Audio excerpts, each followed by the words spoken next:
right, well, welcome to another podcast. And I'm here with Steve and Nicole, who are frankly amazing photographers, I have to say, because I've been looking at your work and it is really inspiring. It's a real pleasure to have you here. And what I'm going to do immediately is hand over to you just to introduce yourselves and just share what you do, and we'll kind of see where we go from there.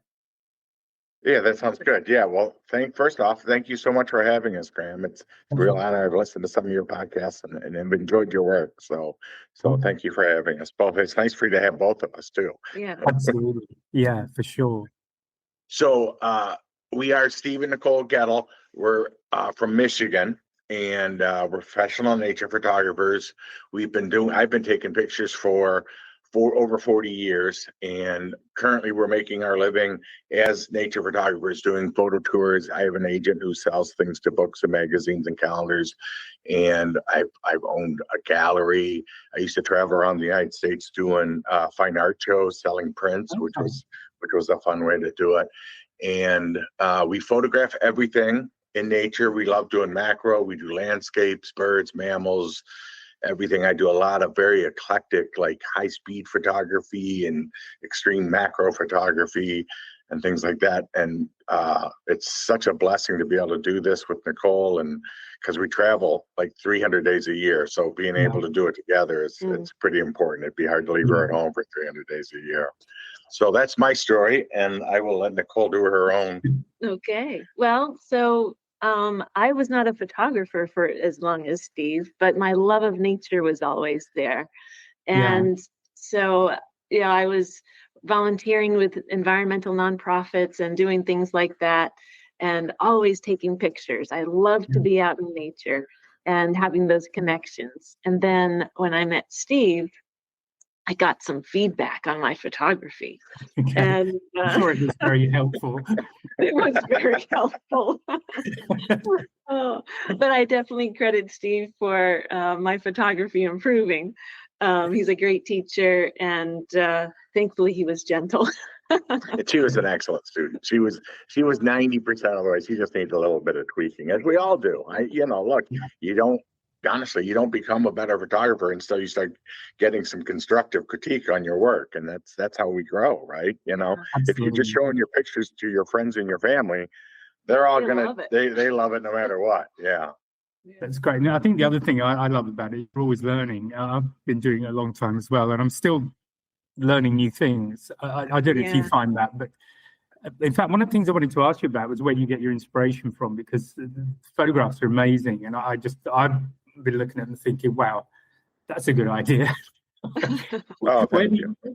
Well, absolutely. No, I'm looking forward to my next trips, because I'd like to approach a trip within my back pocket. I've got some ideas. If the situation allows, I'll grab them. So what inspires you guys, and how do you approach wildlife photography, nature photography?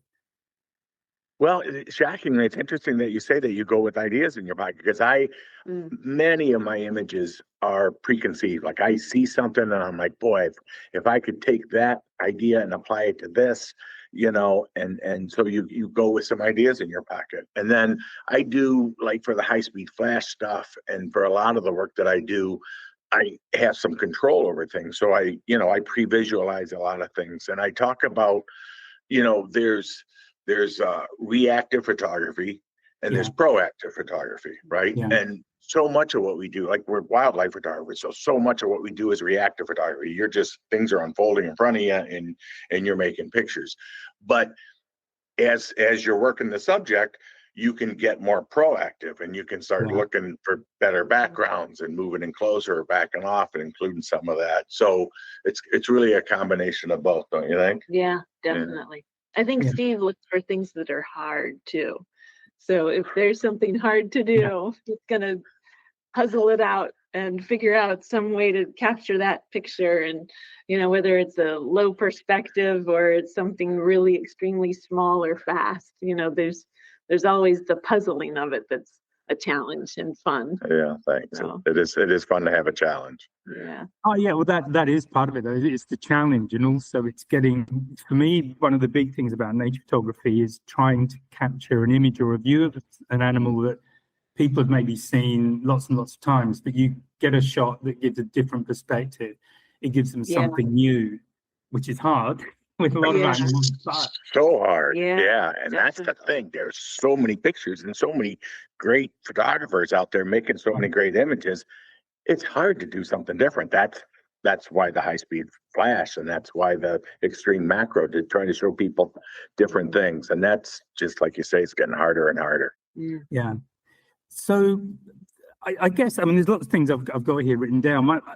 What I'll start with, I think, is maybe what are your favorite stories or encounters? Are there encounters or experiences that really stand out for you as maybe being, I don't know, pivotal or inspiring, or something that you look back on and think, wow, that was amazing. I'm so glad I was there. Do you have? Yeah, boy, a tricky one. Yeah, well, there's so many. It's hard to drill it down to just a couple. You know, like that's one of the things that's so fun about, like, especially like Africa. Every time you get in a safari vehicle and go out, you don't know what you're going to see. You don't know what you're going to I think encounter. one thing that jumps out for me is from this last summer when we were in, I think it was either Tanzania or Kenya, maybe it was the Serengeti, but there were a trio of cheetahs, 3 brothers, and it was only us. There were no other vehicles around. Wonderful. And we saw the entire setup of these 3 brothers with this Thompson gazelle. And it was like this relay that played out. We watched them, they did the stalking, they set themselves up, and then all of a sudden, bam, one went. But he didn't have enough engine to get the gazelle. So as soon as he's losing steam, number 2 comes up and punches through and grabs the gazelle. And then number 3 comes in. And it was such an incredible coordination. Yeah, it was all very orchestrated. It was amazing to witness, and you know, to truly just be witness to that wild scene. Yeah. Yeah, and there's an absolutely stunning photograph on your website of a cheetah chasing down a gazelle. Is that from that encounter, or was that a different That was a encounter? different one. That was probably it. Yeah, we've had that experience a few times. Yeah, thank you. That was probably the one with the mother that came running towards us. Yeah, probably so. Yeah, we're lucky we get to Africa a few times a year, so we've had that experience. But that was really special, especially because we were all alone. And the other thing that was awesome about that encounter was this year we were able. I have 2 sons that are in their 20s, and they're both budding young photographers. And Nicole and I were able to bring them along, so we got to experience that with our boys, which was, you know, just awesome. Yeah, it was a really, really fun thing to share with them. Yeah, oh, that's fantastic. And Steve, what about you? It's a hard question. 1 or 2 encounters you can that really stand out for you? You know, it's funny. On that same trip, again with the boys, we did the best of Tanzania and the best of Kenya with them. And in Tanzania, we were in Ndutu in the Serengeti, and was it our last day there? Yeah. It was our last day there. And we're driving through, and Nicole spots a lion, a big male, full mane, sitting regally up on the hill. We're like, oh, let's go do that lion. So we start photographing this lion, and it's beautiful background, nice light, early morning. And all of a sudden we hear, meow, meow, and Nicole lights up. She's like, cubs. Yeah. And so we look over, and 8 cubs, 8 little cubs came waddling out. They all paraded right in front of Dad. Well, we don't know if it was Dad, but it paraded in front of the male and started playing and all of that stuff. And then the 2 of the mothers came.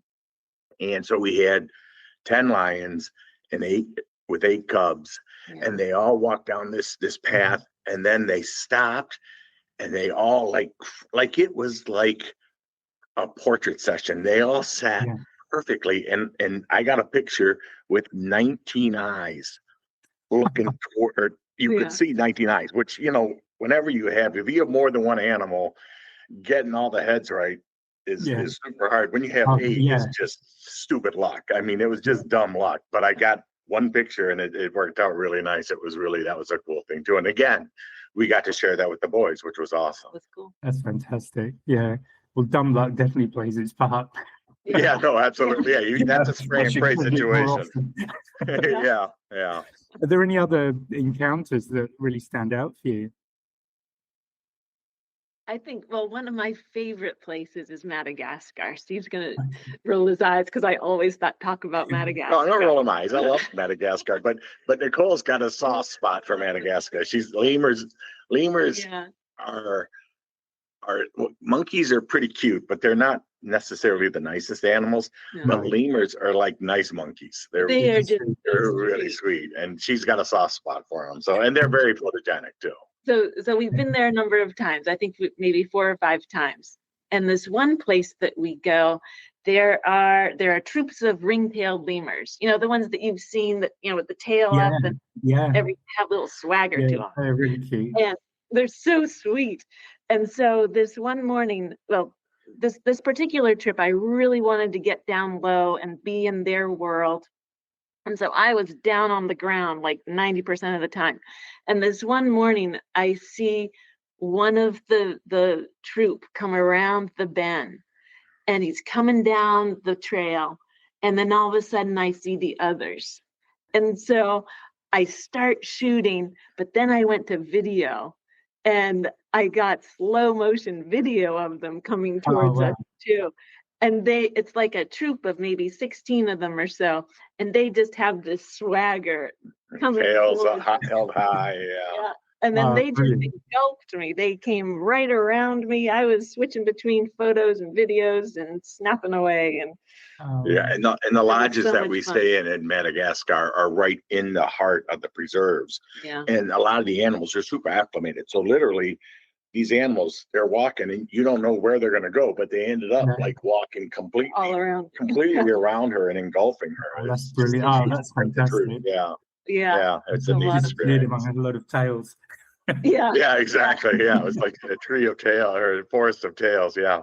I heard later that a group of lemurs is called a conspiracy, and I thought that's kind of funny. Yeah, because they look like they were. Yeah. So actually, one thought there. How much still photography do you do versus video? And has that really changed for you? Do you find you're doing more or less, or what would be the mix of still and video? I think it's still 90% still. Yeah, Nicole does more video than I do. And again, I think we mentioned before you turn on the record that we're going to try to do more social media because we've kind of gotten away from the social media because our schedule's just so crazy. But one of the reasons that we got away from social media is because it's so much more driven towards video now than it is towards stills. And if you want to, compete or be seen in that venue, you have to do some video. So we're making a conscious effort to try to do more videos, and thankfully Nicole's because she's good at that and she but it's a hard decision, when stuff is playing out. I'm like, oh, stills or video. So someone told me that we're both Nikon shooters, and someone told me that the Canon cameras, you can be in the middle of video and pop off a couple still shots and do both. I think that's true. Yeah, I actually use Canon. I'm not sure if mine will do that, but I was in Ghana a few years ago, and there was a lion in a bush, and I decided to do video. This was the one under 400mm lens on, so I'm trying to hold it really steady. And I just think if you do something really photogenic, I'm just going to be so angry. The DNA is stills. I'm trying to do video, but it's really hard. Yeah. And it's nice that there's two of us because she knows that I'm getting the stills, hopefully. Hopefully she's confident I'm getting to the stills. Maybe she's and I know that she's hopefully doing the video. So it's easier when there's two of us. Because as long as one of us gets it, we're good. And that's the other beauty of being together is if I miss something, chances are she's going to get it and she gets it, so that's a nice thing too. Yeah, that definitely an advantage. Yeah, for sure. So obviously you guys do tours. Now I recommend anybody certainly to visit your website and just have a look at the amazing images, but also if you can maybe get in touch with you guys about tours. As you said, you pretty much sold out for 26, but 27 is coming. But before we kind of get into that, what advice do you give people who are planning on going on a trip? And I know for a lot of people who don't get to see wildlife like in Africa or India or wherever very often, if at all, and it might be that once in a lifetime. What sort of advice do you give people so that they've got the best chance of getting the best outcomes? Well, yeah, I mean, for most people, it is a trip of a lifetime. Very few people get to Africa more than once, or, to go 2 or 3 times is an absolute luxury for most people. So you want to make absolutely the most of it. You want to have the right lenses. Feel free to rent lenses if you need to. I mean, it's going to be a couple weeks. It's a good thing to rent lenses. Make sure you have an extra camera body. Know your gear. Know your gear. Yeah. Yeah, Be familiar absolutely. with your gear. Yeah. So just Go on on. that, sorry to interrupt. Just as a practice thing, what I generally tell people is, if you really want to get to know your gear, try shooting birds in flight, because they're quite difficult. And if you can get reasonably proficient at that before you leave, you're in the reactive shots we were talking about, because you know your gear and you're not really thinking too much about what you're doing. You're focused on the animal. Yeah. Do you have any tips like that? Yeah, no, and that's great advice, because that people are very intimidated by birds in flight and in any kind of action photography. And honestly, that is a learned skill. It's hand-eye coordination. It's being able to throw your lens up and find it in the lens, like, with the 600 millimeter or even a 150 to 600, zoom out to 150 and then find it and then zoom into 600. But it's hand-eye coordination, and you can absolutely learn it. And if it's more instinctive, when that cheetah's running, you're going to be able to throw your lens up and get on it. And I tell people to go to the beach and practice on seagulls. You don't have to have a card in your camera. You don't have to be taking pictures. Just practice tracking and following. I used to, when my kids were little, I would go to the soccer games and I would track the ball. And all the parents thought I was the best parent in the world because I was taking pictures of my kids. I'm like, no, I'm following the ball around. Great pictures of the ball. Kids aren't there. Exactly. I have great pictures of soccer balls, Graham, I got to tell you. So, but yeah, that's great advice. And well, like our Raptors in Flight shoot, like we have a client that has gone on a lot of our Raptors in Flight workshops, where you're basically tracking a raptor going between 2 locations, and that gets that muscle memory. And then so he practiced that, and then he came on one of our Africa trips. He's like, that gave me the skills I needed to track a cheetah, as it was running. So, because that's a tough thing to do when they're running fast. They don't hang about. Mission. So then the other advice, important thing to do is to go on a photo tour. If you're a photographer, we just got back from the Galapagos, and it's so funny because we have a small boat that we take. It's just 14 clients, and it's strictly photographers, and maybe we have one nature lover, but it's all photography. And we're very photography focused on our tours, and we'll get these other, like sometimes when you go on an island, there'll be another group there. And you'll see, and there'll be like a group, and it's not a photography group. And there's always the last guy coming down the trail trying to get the picture because nobody wants to wait. So, you gotta, like in Africa, you gotta have vehicles that are set up for photography. You don't want to be sharing a seat with somebody, that's super. And it's going to probably cost you a little bit more, but that's the whole purpose of your trip. And it's a good investment in your photography. Absolutely. And what about researching animals and things like that? Do you suggest people do that before they go away with you, just to learn a little bit more about the animals that they're hoping to see? Yeah, absolutely. Yeah, and being able to predict their behavior and understand what's going to happen, and listen to the guides. The guides are with these animals all the time. They know. The first time I went to Africa, we have wonderful guides that we've been working with for decades. And one of our guides were photographed these 2 cheetahs, and it was my first trip. And I'm like, I'm taking pictures, and all of a sudden he starts the car. I'm like, what are you doing? He's like, well, they're going to get up and they're going to go over here. They're going to stand on this hill and they're going to look over there, and then they're going to go down there and get a drink. I'm like, all right. So he moved the truck, and sure enough, they went over, they sat on the hill, they looked over there, and they went over there and they got a drink, and I was able to photograph it all. But he knows you got to trust the instincts of the people you're with, and they're not always right, but they're going to be right probably more than you are. Absolutely. And I absolutely agree with that, because some of these guys are just amazing. They're so knowledgeable, and they read spore, as it's known in Africa, which spore is essentially any evidence left by an animal. So it could be tracks, could be dung, it could be broken bush, anything. And it's amazing people who are able to read spore like that and just tell you what's going on and like how recent an animal went through and all this kind of Sure. stuff. Yeah. Yeah. Okay. In terms of gear, what are your suggestions on gear for people? You mentioned renting, but what sort of lenses do you recommend for just general wildlife or birds, anything? You know, what do you recommend people think about on the gear front? You want to take that one? That's all you.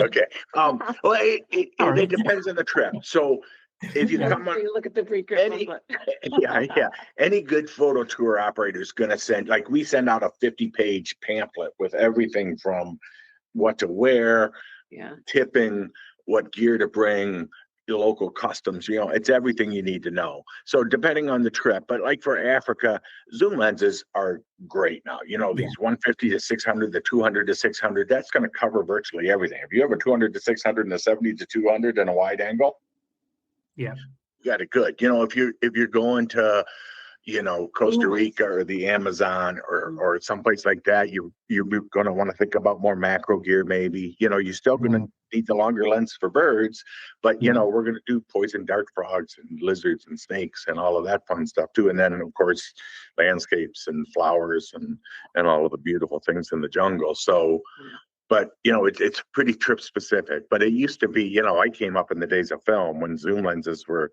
not so good. Now zoom lenses are, you know, and they're so much more affordable. You know. And what about you, Nicole? Any suggestions? Well, I was just thinking of some other trips. So then we have these other trips where you're kind of in close proximity to some of the wildlife, like our puma trip down in Chile or our Alaska Bears trip, where you don't have to have a 600. You know, you're actually shooting with something shorter. So it depends on the trip. It's very trip specific. But that's where the pre-trip booklet comes in. Right. And that's the fun stuff. You know, when you can get close to it, when you're shooting a puma with a 24 to 70 and getting the Piney Mountains, what is the Andes Mountains behind it?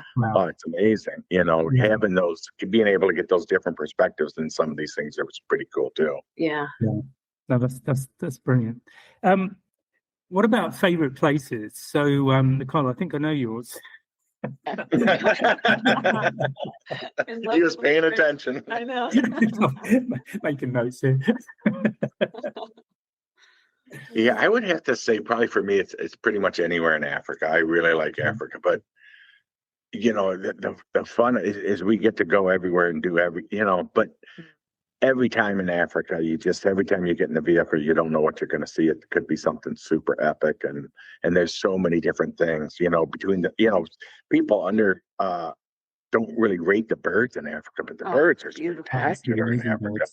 You know, and you know, you want to get the big apex predators because that's all fun, but you know. Do the Gerenuk and the wildebeest, and there's so many things to photograph. And then, you know, these stories that unfold in Africa are pretty exciting too. No, that's brilliant. So I guess moving forward, you've got tours coming up this year, 26. You also do talk, Steve. Do you still do that? Because on the website you talk about doing talks to. We do. Places. So that was one of the things that we did. So COVID, obviously, we were in the travel business. COVID was a bummer for us. So when COVID hit, we literally stopped our tour business for 2 years, and we're like, oh my gosh, what are we going to do? And we thought, you know what, let's do some marketing. So we came up with a series of talks. I think it's like 8 or 10 talks that we do. They're about an hour long, and we do them for camera clubs, and we do them over Zoom. And usually I'll give the talk, and then Nicole fields the questions and interrupts me, and we can play off of each other. We have fun doing it. And then we send out a full set of notes. So we do, you know, talks on bird photography, on autofocus setup, on macro photography, all kinds of different talks. And we did during COVID, we did like 200 of those all over the world. It was really kind of fun. But now it's obviously slowed down, and we do travel. Right now, we travel 300 days a year. Yeah. 26 and 27, we're going to slow down a little bit.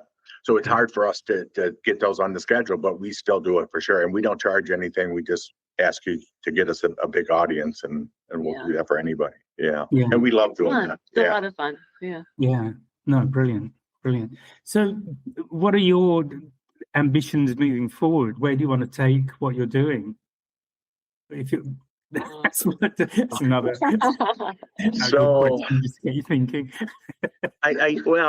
we're always exploring new destinations. Right now, we're doing, I think, about 40 different trips to 35 different countries. We just did a magazine article. That's why I have those numbers on the tip of my tongue. Yeah.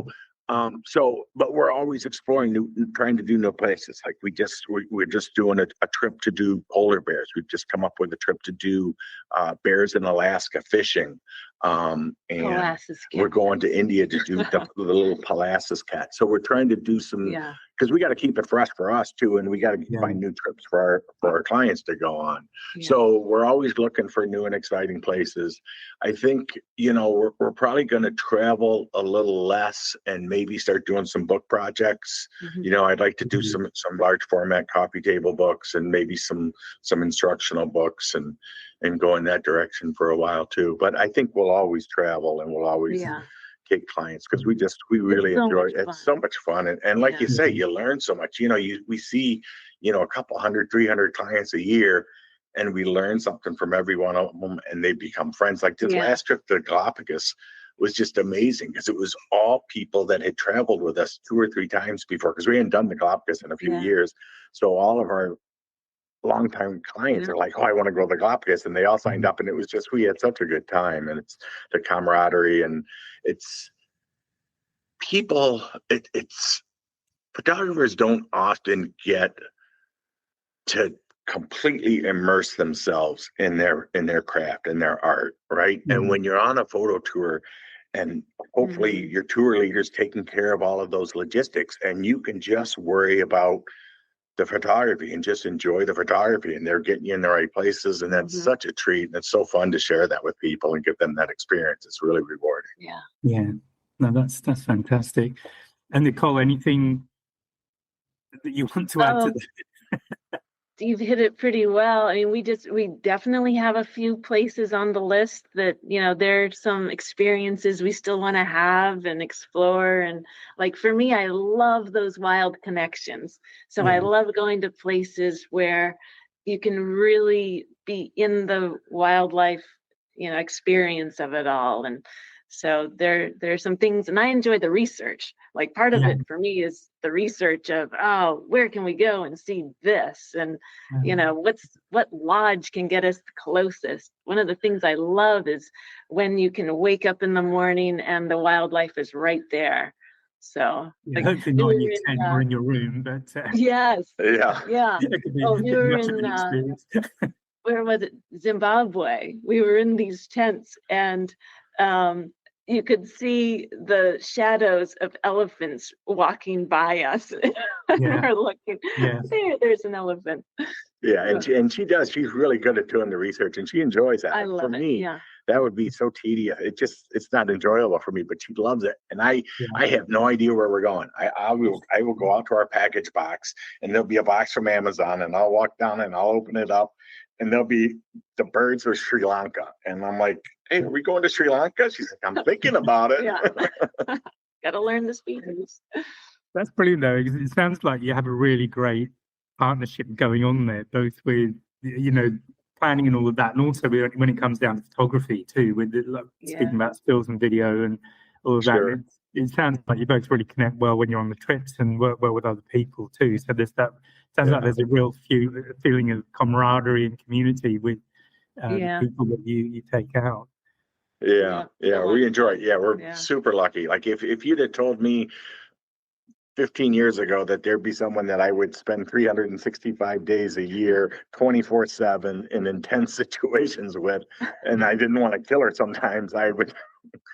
Same. Like it's amazing that we can do this and not kill each other, but we truly enjoy it and enjoy each other. So it's a blessing. That's fantastic. Is there anything else you'd like to talk about? Anything else you'd like to either share or maybe tips for anybody who either wants to go on a trip or wants to get into wildlife photography in a more serious way? Do you have anything you'd like to add before we wind things up? Yeah, I mean, if you want to get into nature photography, absolutely do it. Don't wait. Even if it's just with your, like we have people that come on our trips that are just iPhone photographers or they've just started. If you're going on a photo tour, we want you to understand the basic settings of your camera if you want, because there's instruction involved, obviously, for sure, but it's not really a workshop. So we want to make sure everybody's in the right place. And then we also do workshops too. But get started. Don't wait. Even if it's just, we all start. That's how we all start. We all start taking snapshots, right? We have a point and shoot camera or an iPhone, and we start framing up pretty parts of the world and pushing the button and taking a picture. And then we're like, boy, I'd like to get closer. How can I get closer? I need to get a telephoto lens. I'd like to, freeze this action. I'd like to get more depth of field, and we want to have more control over our pictures. And then we start getting into cameras. But it's so much more accessible now.